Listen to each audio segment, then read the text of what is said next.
ലക്ഷം പ്രകാരമൊടു സൃഷ്ടിപ്പതിന്നു മധു രക്ഷിപ്പതിന്നു മധു ശിക്ഷിപ്പതിന്നുമിഹ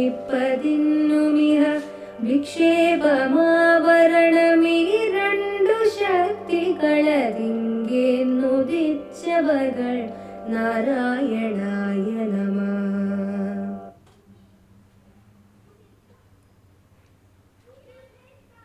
നാരായണായ നമ നാരായണായ നമ.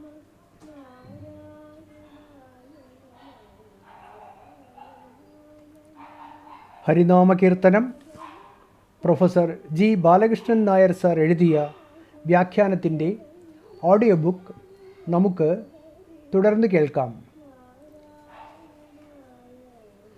സാകാരധ്യാനം ശീലിക്കുന്നവർക്ക് ആ രൂപം പ്രത്യക്ഷപ്പെടുന്നുണ്ടല്ലോ. അതെങ്ങനെ? ഈ സംശയത്തിനുള്ള നിവാരണമാണ് 57-ാം പദ്യം.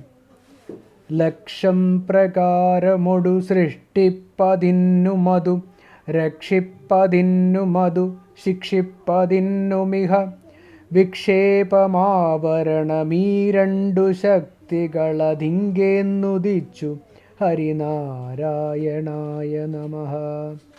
ലക്ഷം പ്രകാരമൊടു എണ്ണമറ്റ നാമരൂപങ്ങളോടുകൂടി സൃഷ്ടിപ്പതിനും സൃഷ്ടി നടത്താനും അത് സൃഷ്ടിച്ചതിനെ രക്ഷിപ്പതിനും കുറേ കാലം നിലനിർത്താനും അത് രക്ഷിച്ചതിനെ ഇവിടെ തന്നിലേക്ക് ശിക്ഷിപ്പതിനും സംഹരിക്കാനും അതിങ്കേന്ന് നാരായണനായ പരമാത്മാവിൽ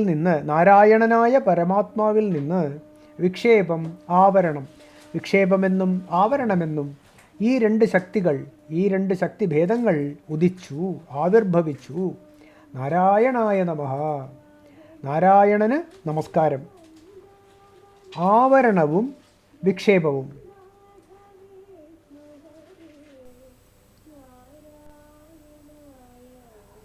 ആവരണവും വിക്ഷേപവും അഖണ്ഡബോധസ്വരൂപമായ ബ്രഹ്മത്തിൽ പ്രപഞ്ചനാമരൂപങ്ങളെ ഉണ്ടാക്കി കാണിക്കുന്ന ശക്തിയാണ് മായ. പ്രവർത്തനഭേദമനുസരിച്ച് മായയെ ആവരണശക്തിയെന്നും വിക്ഷേപശക്തിയെന്നും രണ്ടായി വേർതിരിച്ചിരിക്കുന്നു. വസ്തുവിൽ മായാശക്തി സൃഷ്ടിക്കാനായി സ്പന്ദിച്ചാൽ ആദ്യം ചെയ്യുന്നത് ബ്രഹ്മവസ്തുവിനെ മറച്ചുകളയുകയാണ്. ഇങ്ങനെ വസ്തുവിനെ മറയ്ക്കുന്ന ശക്തിയാണ് ആവരണശക്തി. വസ്തുവിനെ മറച്ച ശേഷം അതിൽ തന്നെ അവാസ്തവങ്ങളായ പ്രപഞ്ചരൂപങ്ങളെ ഉണ്ടാക്കി കാണിക്കുന്ന ശക്തിയാണ് വിക്ഷേപശക്തി. ഇന്ദ്രജാല പ്രകടനങ്ങളിലും പ്രപഞ്ചത്തിലെ ഭ്രമജ്ഞാനങ്ങളിലും ശക്തി ഇതേ രീതിയിൽ തന്നെ പ്രവർത്തിക്കുന്നത് കാണാനുണ്ട്. ഇന്ദ്രജാല പ്രകടനത്തിൽ ഐന്ദ്രജാലികൻ കാഴ്ചക്കാരുടെ കണ്ണിന് യാഥാർത്ഥ്യം കാണാനുള്ള കഴിവ് തൽക്കാലത്തേക്ക് മറച്ചുകളഞ്ഞിട്ടാണ് പുതിയ തോന്നലുകളെ ഉണ്ടാക്കി കാണിക്കുന്നത്. ഇന്ദ്രജാല പ്രകടനത്തിൽ ഐന്ദ്രജാലികൻ കാഴ്ചക്കാരുടെ കണ്ണിന് യാഥാർത്ഥ്യം കാണാനുള്ള കഴിവ് തൽക്കാലത്തേക്ക് മറച്ചുകളഞ്ഞിട്ടാണ് പുതിയ തോന്നലുകളെ ഉണ്ടാക്കി കാണിക്കുന്നത്. അതുകൊണ്ടാണല്ലോ ഇന്ദ്രജാലത്തിന് കൺകെട്ട് എന്ന പേരുണ്ടായത്. സന്ധ്യാസമയത്ത് കയറിൽ സർപ്പത്തെ കാണുന്ന ബ്രഹ്മജ്ഞാനത്തിൻ്റെ കഥ ഇതുതന്നെ. ആദ്യമായി കയറിൻ്റെ രൂപം മറയ്ക്കപ്പെടുന്നു. തുടർന്ന് സർപ്പമുണ്ടെന്ന് തോന്നാനും ഇടവരുന്നു. വസ്തുവിനോട് ബന്ധപ്പെടുകയും വസ്തുവിൻ്റെ യഥാർത്ഥ രൂപം മറയ്ക്കപ്പെടുകയും ചെയ്താൽ ആ വസ്തു അയഥാർത്ഥങ്ങളായ മറ്റു പല രൂപങ്ങളിൽ അനുഭവപ്പെടുമെന്ന് തീർച്ചയാണല്ലോ. ഒരിക്കൽ കൂടി വായിക്കാം. വസ്തുവിനോട് ബന്ധപ്പെടുകയും വസ്തുവിൻ്റെ യഥാർത്ഥ രൂപം മറയ്ക്കപ്പെടുകയും ചെയ്താൽ ആ വസ്തു അയഥാർത്ഥങ്ങളായ മറ്റു പല രൂപങ്ങളിൽ അനുഭവപ്പെടും എന്ന് തീർച്ചയാണല്ലോ. എങ്ങും നിറഞ്ഞു വിലസുന്ന അഖണ്ഡബോധസ്വരൂപമായ വസ്തുവുമായി സകല ജീവജാലങ്ങളും ബന്ധപ്പെട്ടിരിക്കുകയാണെന്ന് പറയേണ്ടതില്ലല്ലോ. എന്നാൽ മായയുടെ ആവരണശക്തി വസ്തുസ്വരൂപത്തെ മറച്ചിരിക്കുന്നു. ബ്രഹ്മത്തെ കാണുന്നില്ല എന്നാണല്ലോ എല്ലാവർക്കും അനുഭവം.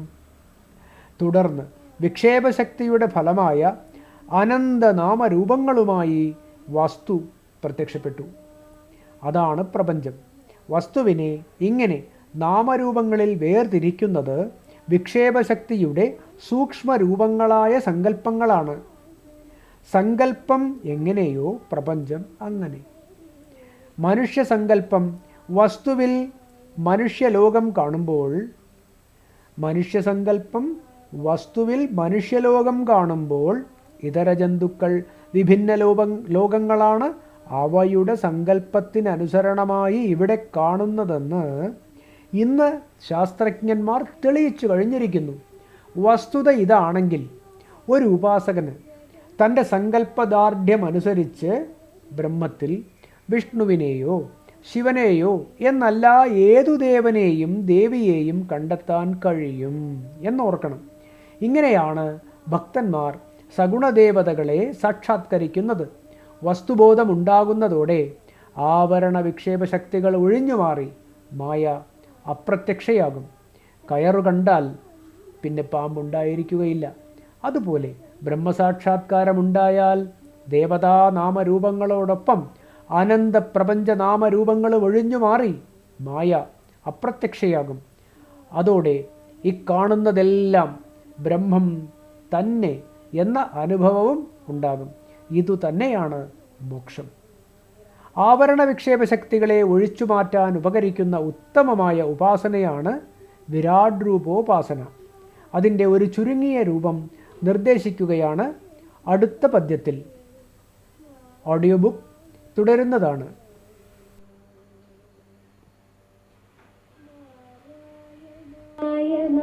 നാരായണായ നമ നാരായണായ നമ നാരായണായ നമ നാരായണ സകല സന്താപനാശന ജഗൻ